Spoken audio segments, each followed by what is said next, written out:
Welcome to another episode of Mind Power Meets Mystic. I am Michelle Walters. I am the mind power part of our equation. I am a clinical hypnotherapist, and I am joined today by the lovely, the beautiful, the fabulous Cynthia Varkavisser, our show mystic. She is an intuitive healer and a strategic intuition coach. I think that's the latest. We are excited to have a special guest today, as someone that Cynthia met along the way. Jeff Yukikazu Serra is a Reiki Master Teacher and a self-development sensei whose healing work focuses on supporting spiritual awakening, self-development, and emotional intelligence in order to fast-track the process of healing your body, mind, and spirit. Jeff uses Reiki, self-awareness, and sound to support you with the journey of healing. Welcome, Jeff. Thanks, guys. Great to be here. Excited for our conversation today. You're muted, Cynthia. We can't hear you, Cynthia. How often am I ever? I'm never muted. No, So yeah, not you. did that to You me. love to talk. That is true. We got to meet Jeff at a it's called Spiritual What the Fuck or Spiritual WTF Fair. And I thought it was very interesting. He was one of the people leading an experience. And so you could go to booths and get readings, get Reiki, and then they also had something set aside for experiences. And I was very interested in the experience that you were leading because there were so many people who were interested in going, right? You actually had a group of people walking to, I was like, who the hell is this person that these people are walking in for your experience, right? I'm curious, I want to go. And when I met you, you were a bundle of positivity and healing. So I want to let you know that that was my first impression of you. And then I heard that you lead this group, and at that time it was fairly new, called Healers, Healing Healers, right? Yeah, So we call it H3 for short, but right. healers. So can you tell us the type of work that you do, how that how that came to be, and then I'll stop there because then we'll talk about H3 in a little bit. So I support people with healing in a variety of different ways, and it really depends on the individual, where they're at in their journey, and what they want to achieve. For me, it started in 2020 when I actually quit my corporate job in web security and transitioned into the self-development world and looking at how that space was so beneficial in terms of like knowledge and things that I learned that was not taught to me in any institution, right? So I didn't learn any of that stuff in school. Granted, I may not have been paying attention, but um, it was the most kind of impactful information that I came across in my life that made such a drastic improvement with things. And so as I began that journey, I dove into psilocybin and also discovered kind of the energy where I would just feel things and it was like, what is this and what can I do with it? And that led me to exploring Reiki and then eventually integrating it into my business where people will come to me for Reiki sessions. And during that session, we'll also talk about kind of self-development and how whatever they're experiencing, whether it's physical pain, stuck emotions, energetic stuckness, that it's something they've created themselves. And we can choose to be a victim of everything in the circumstances, or we can be responsible for how did we create that reality for ourselves and what can we do to then change it. On the other side, people will come to me for self-development because they're frustrated or they've hit a wall and feel stuck, and then they want to kind of overcome that. And as we're having these discussions, we may hit a point when they have an energetic block, and then we can use Reiki to clear that or support them with whatever they're going through. So I take people from both sides and I merge the two to look at the energy of a person as well as their mindset going into it. Pretty fab. I dig it. I'm so down for it. Well, I'm also down. I also love that you are willing to just experiment with pretty much anything along the way. Is that how is that how you started H3? Just experimenting and having a bunch of people, or was it an intentional thing that you created?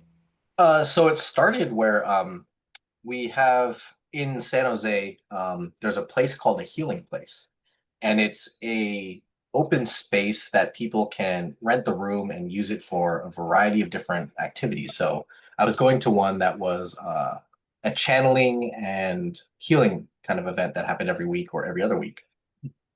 And it was the group was comprised half of people that were offering healings and then half of the general public that was just coming to receive.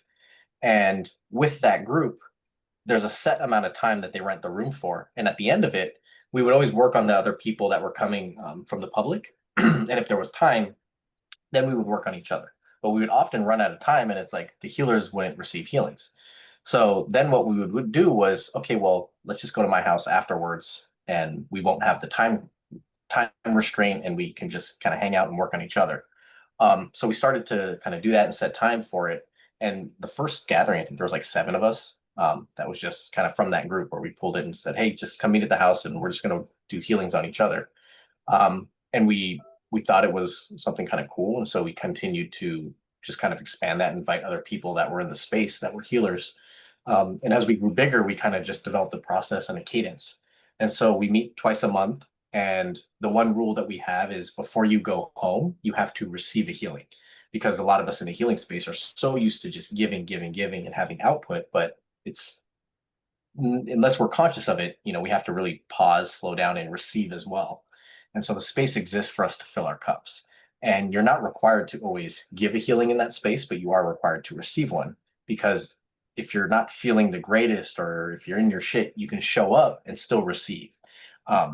That's kind of the point of the space. So it's funny when people are like, oh, I can't make it because I'm sick. It's like, well, if you're not contagious, then you should be here. And if you are contagious, then we have a virtual space.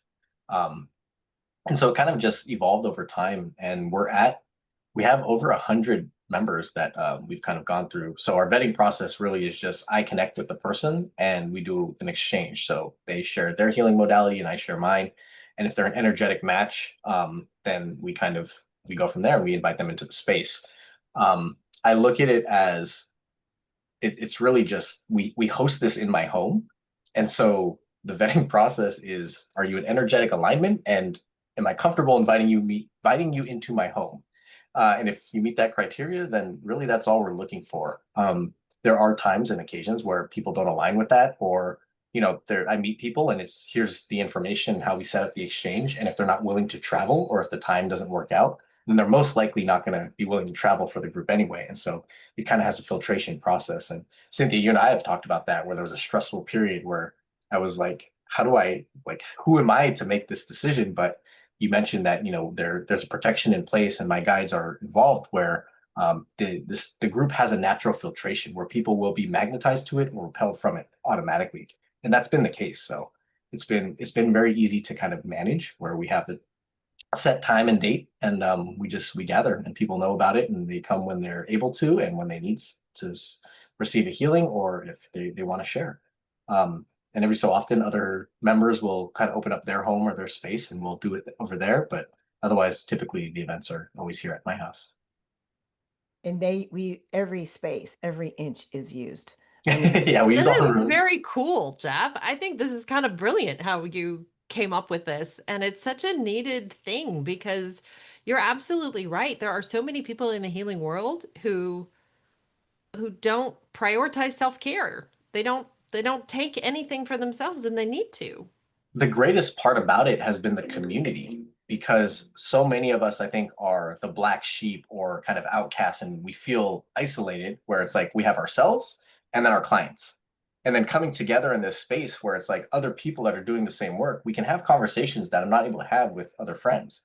And there's a level of validation, right? Because it's like, if I'm picking up this something intuitive and someone else is getting the same thing, it's like, oh, we're feeling the same thing. And it validates, especially at the beginning of kind of like someone trying a new modality.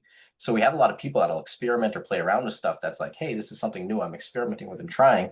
And then when you're working on someone else that's energetically sensitive or intuitive, you get so much different feedback than your average individual that's just receiving the healing.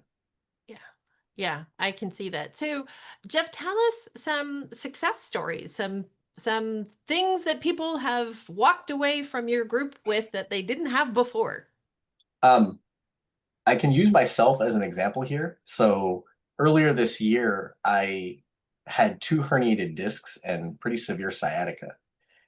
And I definitely received support from the community where they, people were coming to visit me at home, in the hospital, and like giving me healings where I had not just the physical side, but there was a lot of stuck ancestral things and a lot of generational trauma. And so having that community that helped me to clear that definitely got me back on track a lot quicker. um, One of our other kind of founding members or original people that was in the group, Carolyn Morimoto, she had fractured a hip after falling. And they told her it was going to take, like a year and a half to kind of get back on her feet and recover from this. But, several of us were going to see her almost every day or as often as we could. And she was back on her feet in like 3 months. And so, things like this where we're able to really get each other back into a healthy space so that we can continue to do the work. And none of us are perfect and we're all human. So even as healers, it's kind of funny, right? Like the healer got injured, but it's a real thing. We have very human limitations. Yeah, I actually have a testament to that as well. For me to get to Jeff's space is an hour, and my night vision is not so great, and they finish at 10 sometimes, and you're having such a good time. It's hard to leave at the time, that it's not like you have to leave at a certain time. Yeah, I Trust don't kick you guys out at 10. So. Never. He does not kick out anybody. And so the drive back tends to be a bit long, and I get pretty tired quickly these days. So one day I texted and I said, "Hey, I'm not really feeling well." And so I don't think I'm going to come. And Jeff says, "Well, this is what the community's for." So I threw it out to the community to say I'm not feeling well, and I got a group healing. And it's something that as healers we don't ask for. I mean, how many times have you asked for help, Michelle? Right? And To be honest, not enough. yeah, I kind of know that, but I mean, we're all sort of, I think, raised to think like, just give, don't ask. right, But you know what? Like the cycle doesn't happen if you don't have askers and givers. You need right. them both, right? Yeah, Yeah. that's actually in my very first time going to the group, my stress was about receiving. I was like, I don't know how to ask, so I don't even know what I want. And so, there's all this stuff. But Jeff's really welcome and open, and really makes you feel at home, you know. We have a pretty simple format where at the beginning of our sessions, we give people about 30 minutes to arrive and settle in, and people are usually kind of chatting and conversing. And then when we begin, we start with a grounding. And then after the grounding, everyone goes around the room and they share their name, what they are sharing that day, like what modality they're offering, if it's a reading, whatever they've got in their tool bag, and then what they would like to receive that day. And so we're all sitting there and listening to be like, okay, I can support that person with that thing, or ooh, I want to try that modality. So afterwards, it's like we go and approach each other, be like, "Hey, I heard what you said. I think I can support with that. Would you like a healing?" And it makes that kind of aspect of like the asking a little bit easier because we're all kind of listening with like, "Okay, I can help that person," and we all have that little like hesitation of the ask. Right, right. I want to switch gears a little bit if that's okay with you, Michelle. I know Jeff's fine with Go it. ahead, go ahead. Another way that I got to meet Jeff is he sent out a Facebook post saying, "Hey, I'm in Japan, and anybody want to chill with me for a little bit?" Right? And I thought, and I looked, I happened to be going to Japan. We missed each other, but it was an opportunity to talk. And I asked why you were there. And so I'd love to hear about your Japan experience as well as why you go to the Japanese museum, because those are two things that I find very important that also adds to community. Yeah, so the trip to Japan was the first trip that we call Reiki Origins. And it's a trip where we go to visit Kuramayama, which is Mount Kurama, the birthplace of modern Reiki. It's where Usui Sensei went to meditate for 21 days, received the downloads for what Reiki is and how to share it. He got struck by lightning. So we went to visit that place with some of my master's students, and then as well as a Japanese master and her students. And we got to stay in the same Airbnb and kind of have a cultural exchange to understand how Reiki is being practiced here in the West and as well as in Japan. And there's it's very interesting kind of the depth of it and how different and similar it is. So in Japan, they have Western Reiki and they have traditional Japanese Reiki. And there is a difference in the formality and the process for kind of passing it on and handing it down. Whereas in the West, it's very kind of open-ended and up for interpretation. And that's why there are so many different modalities. There's, Holy Fire Reiki, there's Karuna Reiki, there's angelic Reiki, and the list goes on because people have taken it and added their own kind of flair or their own gifts to it. And so it was interesting to kind of have that conversation and see what the overlap was and how distinctly different it was as well. And I think that's only something that we could do in Japan. And so that was that trip and that intention. And now what I've done is I've incorporated that into my training for my students. So anyone that wants to graduate into a master under me, the final step is to go with me to Japan and visit that site. Now here in San Jose, there's only 3 remaining J towns. And so San Jose has one of them. And in our Japantown, we have the Japanese American Museum of San Jose. And in that space, I've been able to collaborate with them where I think every quarter we do a sound bath inside of the museum. And we get to use their kind of floor space. And typically we'll have a panel discussion about something related to Japanese culture or healing. And it's been really cool to kind of introduce this modality to that space and to the people that are regulars there. It's not common knowledge that Reiki itself is actually a Japanese healing modality. There's been a huge disconnect where a lot of Japanese people are unaware of it. And that happened because it was actually forced to go underground in Japan after World War II. The US occupied Japan, saw what they were doing and didn't understand it. So they outlawed it and made it illegal for them to practice. So it became an underground modality that was taught to somebody that lived in Hawaii, who then went back to Hawaii. And from Hawaii, it spread kind of to the mainland US and all over the world. But in Japan itself, it became kind of this lost modality. And so kind of the work is to, some of the work and the intention I have is to reintroduce it to the Japanese communities to let them know, hey, this is something that is in our lineage, it's in our blood. And that was kind of the connection I had to it, where as I was training, my master would teach me something and it was like, oh, like there was an intuitive thing where I just started doing that last week. And so it feels very connected and something that I've kind of been pushed toward my whole life without realizing it, and then discovering it later in my 30s. So that's the tie to J-Town and the work in Japan. I want to remind everybody that we're here to talk about the 4th chakra as it relates to your community. And I've been so fascinated with you, I forgot to talk about the 4th chakra, right? So here we are halfway in and I'm like, oh shit, forgot. So the 4th chakra is really about being present. It's about love. It's about, but not just love for one person, it's love for the greater picture. What is your, what is it that you want to contribute to humanity? What is your thumbprint on this earth? So I know we talked about your Reiki and how you came across with the personal development.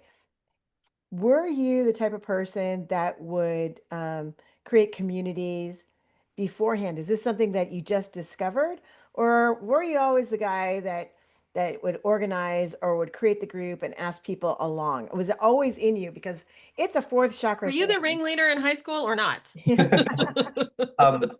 Yeah, I think it's always been in my nature to bring people together. And I've had a lot of experience along the way in just different ways, a lot of success and a lot of failure that I've learned from. In high school, I would have poker games at my house, in my parents' house. And it was interesting to learn that different groups sometimes can interact and sometimes can't, and learning kind of the social aspect of that. So I've always been kind of a social butterfly where I have different groups and different areas for different things. And so I learned in high school, you can't always combine them just like cold with no introduction, no warming up. And sometimes you can. And over time, I've been involved in different organizations. So in college, I was in a fraternity, and our origin was at San Diego State, which is where I went. And during that time, we also expanded. So I was responsible for the expansion to UNLV and as well as another school that we're no longer at. So I'll leave that one out of names. But that was another experience, kind of creating groups and bringing people together. And then we also, at the time at San Diego State, there was only one Japanese club, and it was JSA. And so a lot of it was international students and people that were really into anime. And that didn't quite fit my demographic as a Japanese American. And it's interesting because the cultures are similar, but they're different. And so what we did was we found a club that was at other schools, but they didn't have one at our school. And so we chartered it on campus. And we brought together the Japanese Americans on campus to create that club called Nikkei Student Union, or NSU. And they're still active and thriving today on that campus. So things like this gave me a lot of experience being on boards and kind of the ins and outs of what it creates to bring something like this to life.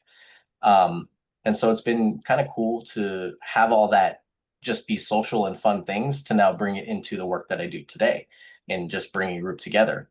And it can be very simple or it can be very complex. And I think for this, I've learned to simplify it and step away from kind of the corporate side of it where, you know, we don't need a board of directors. We don't need executives and this and that to make decisions. It's like, it's a very simple community, right? We get together and we heal each other, and that's all it needs to be. Now, as it grows and other things with the virtual space, I do have a board because the intention is for that space to grow indefinitely. We don't have the restrictions of, like in San Jose, we've gathered all the healers we know of and slowly it expands, right? Cynthia, you're not in San Jose and it's an hour away, but we do have members driving from Sausalito, Alameda, Oakland, just to gather with us. The intention being that it grows where we have pockets, right? We can have an H3 in Southern California. We can have H3 in Florida and New York. And before we get to the point of having the in-person groups, we've branched out into the virtual space. And with that, to scale it, I created a board because I don't want to be the only one that has to do all of the calls. Right now, we have 2 calls every month, but we're working on developing a third time and day for it because we want to make it inclusive for people in other time zones. And as that grows, then ideally we spark the idea for somebody to open up their home or whatever space they're responsible for to invite healers in their area to do the same thing we're doing in San Jose. I love that. Think of me. I'm happy to be your Oakland connection. I know you got a bunch of Oakland connections.